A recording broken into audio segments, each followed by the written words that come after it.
Okay, today we're looking at Ice and Dragons, which features dragons and ice. Brilliant.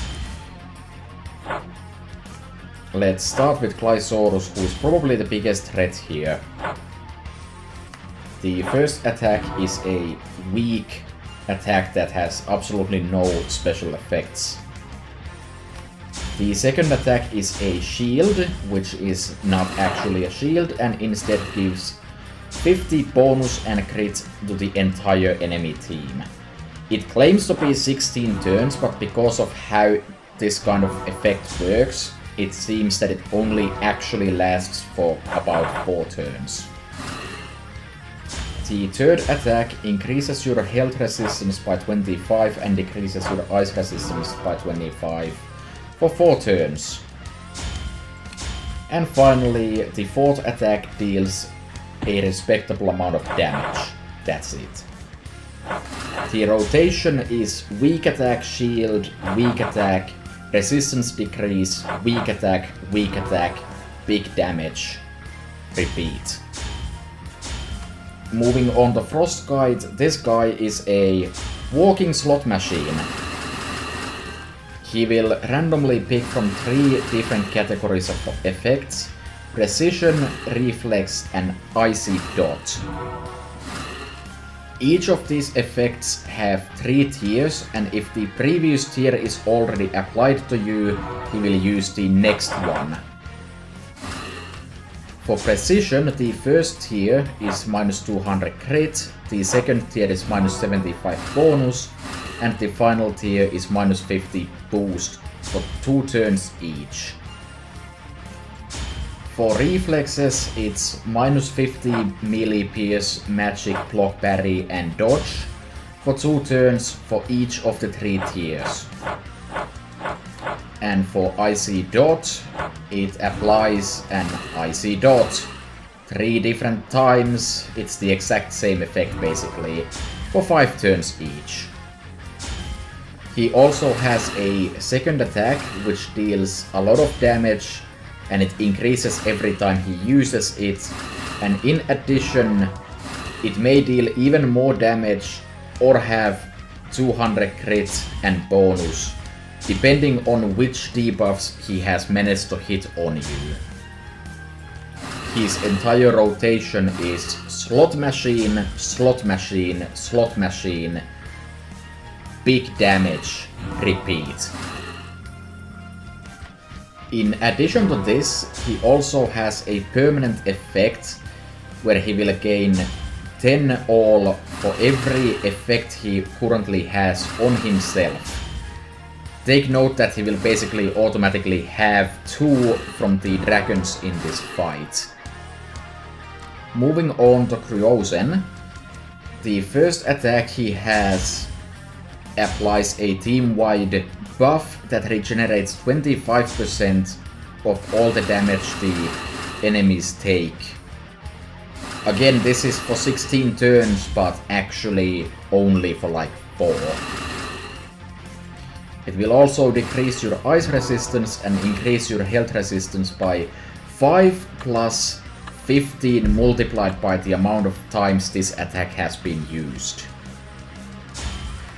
The second attack is just damage. The third attack is also damage, but more so. The fourth attack is a 5-turn stun, and this is awful, don't get hit by that. The rotation is ice resistance, attack, attack, attack, stronger attack, stun, repeat.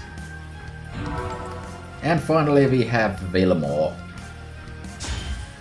Wilmore will start by charging Ice Energy, which deals a small amount of damage and applies plus 15 melee, pierce, magic, block, parry and dodge for 5 turns.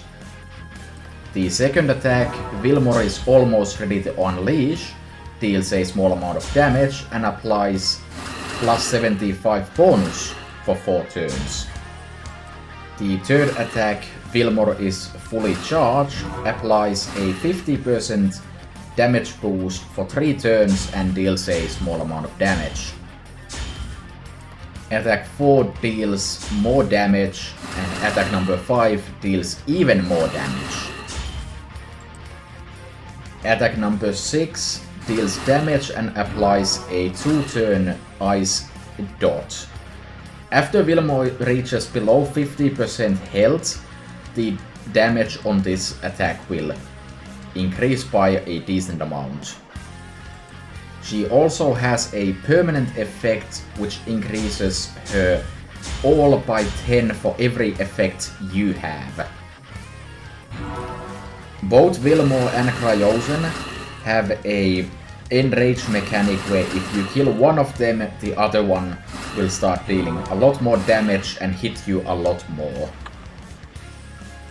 Finally, while this is not very relevant for this video, both Wilmore and Frostguide have a counter if you're using Dragon Slayer, giving you a permanent 10% null dot, so you just basically die. Lovely.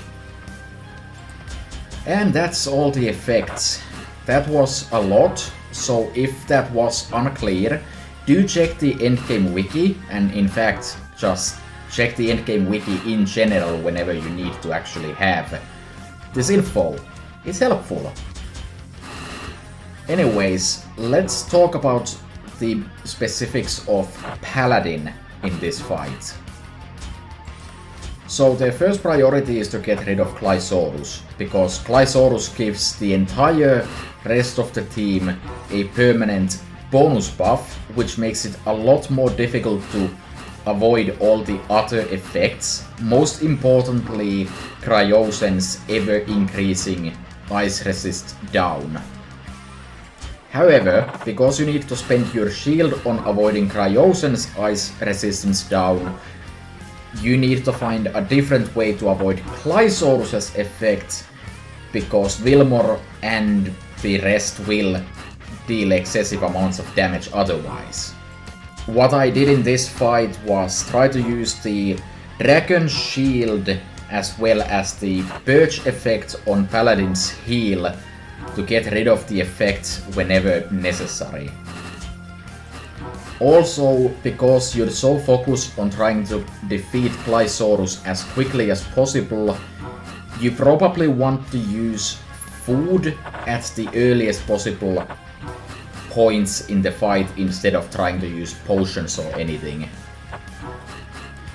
After Clysaurus is dead, next up is Frostguide, because he also decreases your defensive plays, which places you at risk of getting hit by, at this point, excessively high ice resistance downs from Cryozen, which might, in the worst case scenario, just kill you in one turn.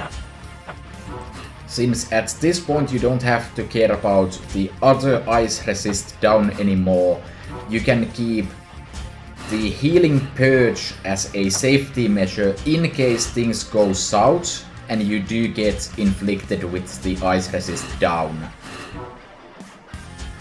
You want to try to play the game as conservatively as possible at this point, healing even if it's not strictly necessary, and just take your time and mostly hope that you don't get screwed over, because there is still a chance that could happen.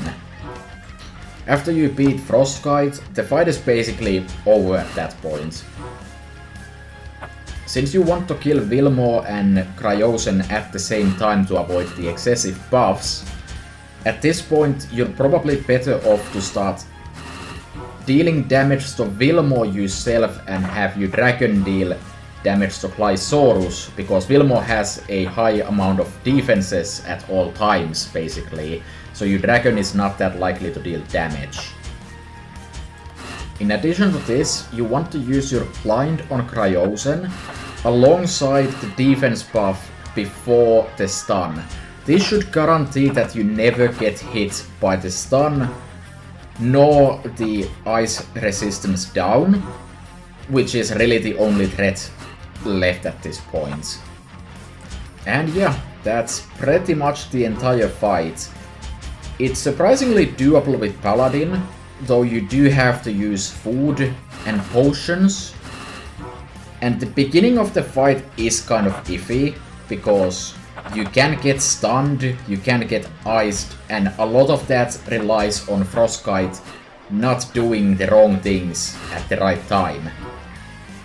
But that probably applies to almost any class that isn't Pyromancer. But yeah, another decisive victory for Paladin, the only good class in the entire game.